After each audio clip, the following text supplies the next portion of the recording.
business training. It involved, obviously the coffee stuff and picking out locations and equipment and systems and all that kind of thing. But really the goal for me has always been to use that as a way to consult small businesses.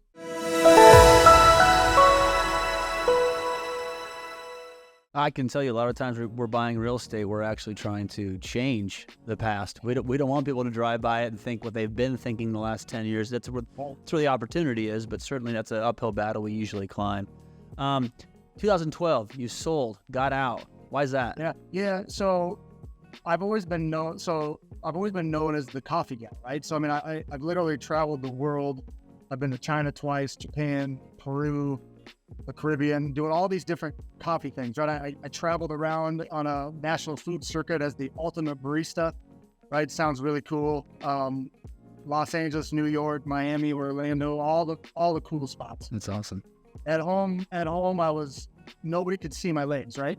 They see the counter, they don't see my legs. They look through the window, they can't see my legs. They're great legs, by the way. They're great legs. Yeah, I appreciate that. Right?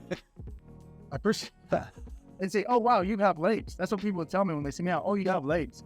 And I felt like I was always just the coffee guy, right? Like, that's the guy that does coffee. That's the champion barista. That's the barista's daily grind guy.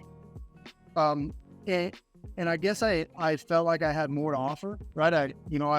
I'm a leader, right? I'm a captain. I'm an athlete. I'm a father. I'm a husband.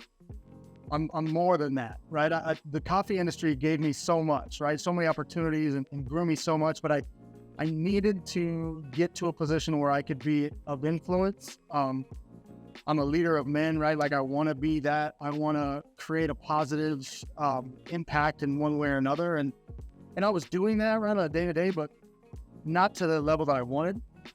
So I had the opportunity to sell my business. And I think that's probably one of the things that I'm most proud of, even just from my personal standpoint and for my family, is that we created a business that we could then sell. Yeah. Right?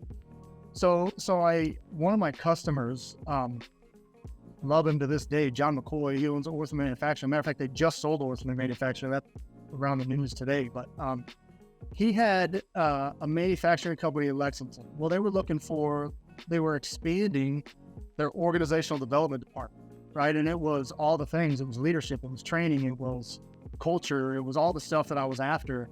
And when he knew that I was selling my business, he said, hey, would you have interest in taking a look at what we do? And I jumped all over it. Sold my business, went to work with them. Not much longer after that, as an organizational development specialist. Unfortunately, that division was, corn prices went from 7 to 3 and they got rid of that division. So I went into retail wireless sales and became a multi-unit leader. I had 10 stores in the Omaha area. That's what took me to Omaha. And then went from there, moved back to Kearney to do recruiting and staffing. Took on 2 branches for a staffing firm here in Kearney and Hastings. And then again, one of my customers that we staffed for had an opening for a business manager and a human resources manager. And I said, hey, why don't you put those together and we chat? And sure enough, here we are 3 years later. That's what I'm doing. Nice. Put those together, put both of those salaries together, put both those compensation packages together. And well done. So it's been a cool opportunity for me. So you talked about, and just to back it up a little bit, you talked about you were doing some consulting. What did that look like? Was that in the coffee business, or was it more, because you talked about wanting to get into or getting into development, leadership, that you are a leader? Is that kind of where you found a niche in consulting, or just kind of curious about that? Yeah, so I use my coffee experience as the platform to launch my consulting business. So I started High Road Training and Consulting in 2006. High Road because that's what we do. We take the high road, right? So that was an easy one for me to name it that way. But it was geared towards small business coffee shops at the start. But it involved everything, right? It involved business training. It involved, obviously the coffee stuff and picking out locations and equipment and systems and all that kind of thing. But really the goal for me has always been to use that as a way to consult small businesses.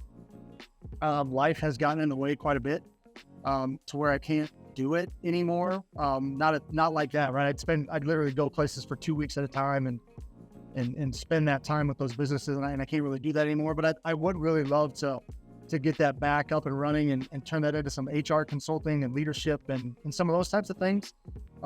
That's where my passion is. I think teaching and training and leadership. I'm a Gallup. I got my Gallup Strengths certificate and things like that. So I just am passionate about those things. I got 4 kids. I've got a beautiful wife and 4 kids. They're all very young, and it makes it hard to get away and be super active. But I'd love to be able to recreate some of those opportunities. But yeah, it started with coffee. But again, I think it translates to so many other things and finding that opportunity.